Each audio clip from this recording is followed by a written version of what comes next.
With me now is Shadow Foreign Secretary Dame Priti Patel. Dame Priti, thank you very much indeed for joining me this morning. I've just interviewed Bridget Phillipson. Hi there. I've just interviewed Bridget Phillipson, the Education Secretary, and asked her a series of questions about the Chinese spying scandal. She's then turning it back on the government, saying that this was something that started in 2023 under the Tories' watch, that the CPS, it was a shame that the CPS didn't want to continue the case. Nothing to see here. Well, that's just an appalling line for her to be saying, and clearly she's just toting out whatever line the government has told her to say.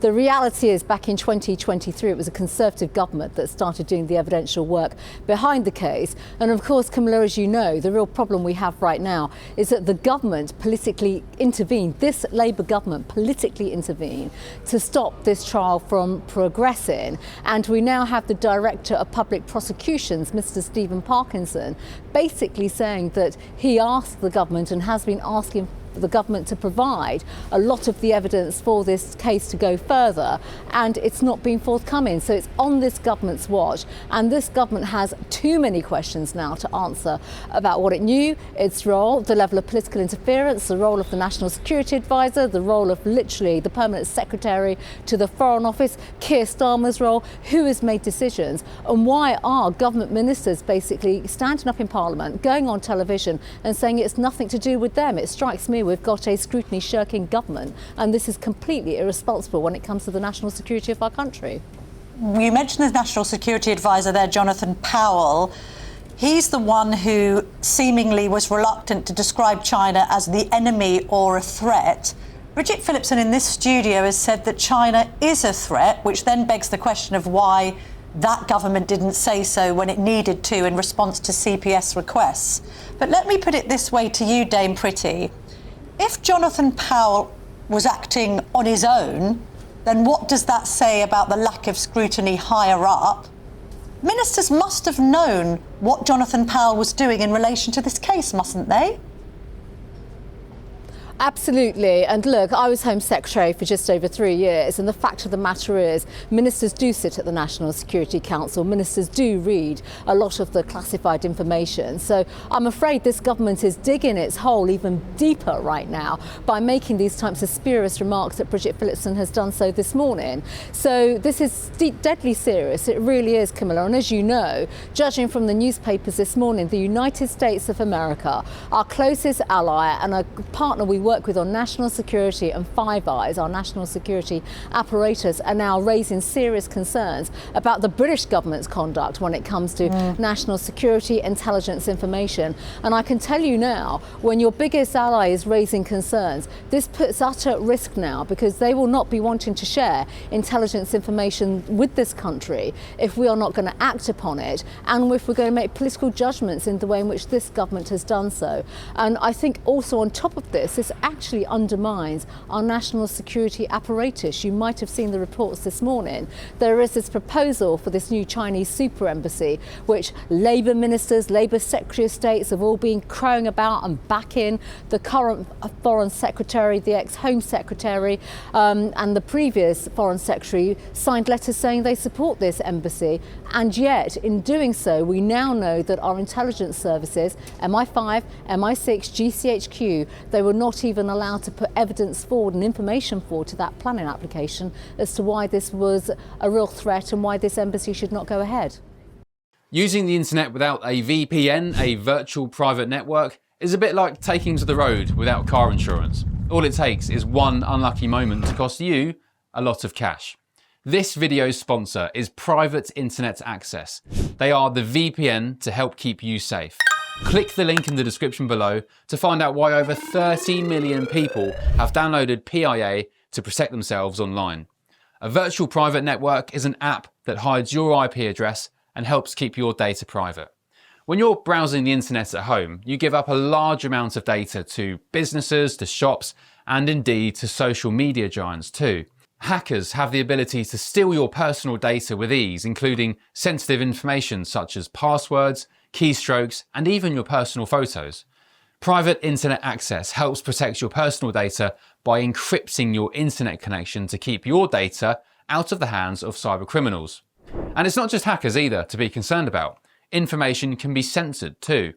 When Canada passed their C18 bill, social media giants decided to ban news content on their platforms. But PIA can protect your ability to consume the news and content you love. Private internet access is available for Windows users, Mac OS, Android, Linux, iOS, and you can use one PIA subscription to protect an unlimited amount of devices. And we've got a huge GB News discount for you too. Click the link in this video's description and you'll get a massive 83% off PIA. That's under £2 a month, the price of a coffee, and you'll get an extra 4 months completely free on top. Also, there's a 30-day money-back guarantee too. Visit piavpn.com/GB News to start protecting yourself digitally today. Having said all that, Dame Priti, the Conservatives have had a bit of a checkered history when it comes to China too. We had David Cameron and George Osborne accused of cozying up to China with the so-called golden era of relations. I vividly remember Xi Jinping being invited over for a bells and whistles state visit. The problem really is whether or not you think, as well as the government, China is the enemy and a threat. Tell me categorically what you think to this question, and I'll put it in a very straightforward way. First of all, is China, and should China be classed as an enemy? Well, first of all, Camilla, let me tell you something now. I was Home Secretary for just over 3 years, and they were a threat, and they are an adversary, and they are an enemy. End of story. You know, it was Conservatives in government that brought forward the National Security Act, revised the Investigatory Powers Act, put forward everything to do with the National Cybercrime Centre because of the level of threats that were coming from China.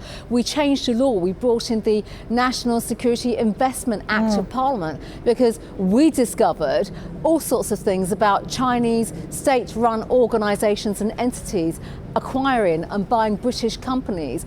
Some of these companies had a lot of data-sensitive information. We were the ones that acted upon this. So there should be no illusion here. It was the Conservatives, and I was part of that government, that took forward the Acts of Parliament, put forward the changes that were needed. I was the Home Secretary that looked at the revision around the Official Secrets Act, did a hell of a lot of work on national security. So I'm not going to take any lectures from anybody on this. At least of all, a Labour government that, quite frankly, have been involved now in disrupting a judicial process, all because they're too busy bending the knee and kowtowing to China.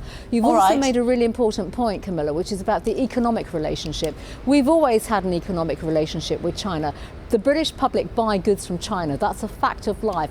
But when it comes to the national security of our country, the role of the government is to ensure that we undertake and bring forward the right kind of protective measures that keep our country safe. You've already heard me speak about our partner, the United States, our intelligence and security agencies. That apparatus keeps us safe. But Dame Priti, we have to now agree, like many things actually, David Cameron and George Osborne were woefully naive when it came to their relationship with China back in the day. They got it wrong. It's all very well saying what the Tory government subsequently did. That was a different time, Camilla. I know, but now we're in a situation where the Chinese... But we're in a situation where after 14 years of Tory rule, the Chinese own a huge amount of our key national infrastructure. They own water boards, they own electricity boards, they owned British Steel and ran it into the ground. This did all happen under the Conservatives' watch because we had this strange era where Cameron and Osborne extremely naively thought there was nothing particularly wrong with this Chinese partner that happens to be communists. Well, let me just say something to you. I agree with you completely. I mean, it's a communist-led state. They're at the heart of the axis of authoritarianism. They're doing absolutely terrible things around the world. Their record on human rights is appalling. We understand that. We know that. We actually acted on that in government. You know, I'm not going to comment about previous eras, which, by the way, during that period you're referring to, countries around the world in the West had a totally different relationship with China. They have become a real axis of authoritarianism, a real adversary Secretary. We've seen that just with this war with Ukraine as well. The fact that the Chinese are supplying weaponry and people to basically fight Western values and Western civilization and institutions. The world has moved on since then, and obviously China has become an even more severe threat. We responded, we acted, and we are still acting upon this. So in light of everything that you've just said and I've just said, it is absolutely reprehensible that we have a Labour government that just thinks they can wash their hands, not stand up to scrutiny, crash basically a serious spy case where people, British citizens, were spying on behalf of the Chinese state, an adversary and an enemy of our country. That is not acceptable. And the people that need to be scrutinised on this are this Labour government, and I'm going to say it, the Prime Minister, who is constantly shirking scrutiny. One final question, because we're running out of time. When it comes to peace in the Middle East, which we're hopeful will last and be lasting peace following the ceasefire release of the hostages, Nobel has been criticised for snubbing President Trump when it comes to giving him the Peace Prize. Should the US president be given that Peace Prize, Priti Patel? Well, I absolutely think so, on the basis that he's done a great deal to use the office of the President of the United States to convene, to bring people together and to bring warring parties together. Now, that is absolutely right. It's commendable. But let me just say this, Camilla. We are still at a very fragile state right now. We're only at the early phases. I think tomorrow will be a very difficult day for everyone to view hostages being released, also prisoners being released as well. We don't even know what the next phases are going to be in terms of peace and stability, security for Gaza, Hamas being completely disarmed. They are a terrorist organisation that I prescribed as Home Secretary. They are the cause of this conflict and the terrible atrocities that we've seen, and the hostages being kidnapped and kept in captivity for over 700 days. We are at an early stage. This is very fragile, and we need everyone to work together. All right.